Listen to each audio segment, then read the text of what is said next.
Out of hundreds of projects every single day that launch on Pinksale, only 12 make it to trending. Guys, I'm going to tell you exactly what you need if you're a project to get trending on Pinksale. I'm going to tell you why Pinksale is fantastic, and you can find some incredible projects on there, and also some that you maybe shouldn't be getting involved with. So let's have a look at Pinksale and what you need to do to get on the trending leaderboard.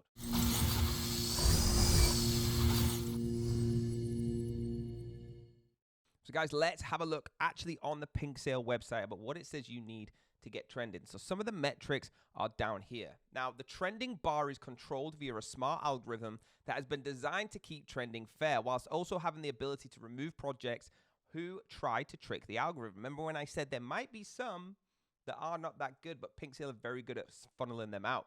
So guys, number one is the buy volume. The more buy volume on your pre-sale pool, the higher you will trend. And I will show you an example of this very soon. Then you got the KYC and audit. This is something I always look for when going onto Pinksale to find a project. The projects with KYC and audit badges will get higher priority over projects with these badges. Now, the SAFU, that's the projects with these badges, will get the highest priority with regards to trending.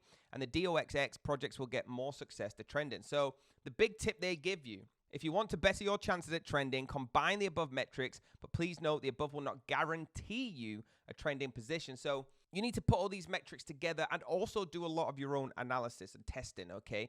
If one doesn't get to trending, but you've used all these, there's obviously something that you need to start tweaking with your project. Once you get onto that leaderboard, you know you're doing it right. So let's go to Pinksale right now and just have a look at some of the trending. So we've got Felix up here. I'm not doing an overview of these coins. I'm just going to show you, you see the badges. They followed the metrics perfectly. They've got the DOXX, they've got the KYC, the audit, the SAFU, and it's the #1 trending.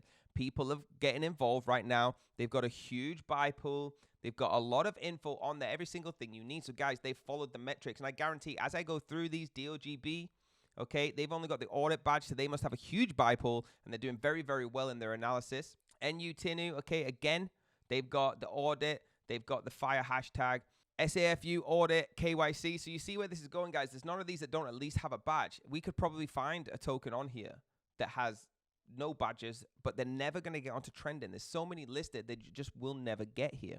So guys, that's a huge, huge thing that you need to remember when listing on Pinksale. Now what I'm going to do is actually dive into exactly what these badges mean. I know I've showed you KYC, audit, and things like that, but if we actually click on them and have a look, you can see. So KYC is for project owners, okay? Pinksale takes safety very, very, very importantly. So if you have a KYC badge next to your name, that means it actually stands for Know Your Client. That means you have passed your KYC, proving that you are a real project, okay? You're a real human being that is doing this project. So that's whether this is worth investing into or not as well.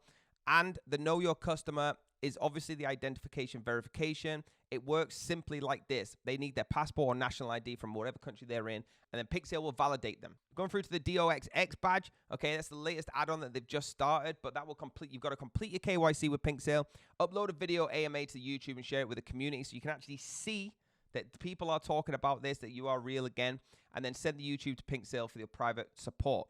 They have multiple languages you can do your KYC in and a lot of different disclaimers. Let's have a look now at the SAFU badge. So this is what projects can be manipulated by the developer to hurt investors and gain unfair advantage. This badge will be given to KYC projects that meet below specifications. So let's just go through a few of them. You must obviously KYC. The owner privilege, you must follow all the owner privileges here. The tokenomics, they have different values. So you cannot be higher than 10% buy or sell, for example. The contract, the common problems, and then you can go through all the different developers on how you actually get the badge. So the point of this video, guys, is to show you that Pinksale don't just list any projects. And if you want to be one of the ones that get listed and trending, you need to pass a lot of different barriers. Now, these barriers aren't put there to say people stop making projects. They're there to protect people like me that want to get involved in them. So when I make a video, when I get involved in a project, I know that I'm getting in at the safest I can with my own opinion. Again, I'm not a financial advisor. I just do this for educational purposes only. And my best educated guess would be on Pinksale if they have all the badges. So guys, I hope you enjoyed the video. Let me know in the comments if you did. Hit that like button, hit the subscribe button, hit the bell if you want more videos like this, and I'll see you next time.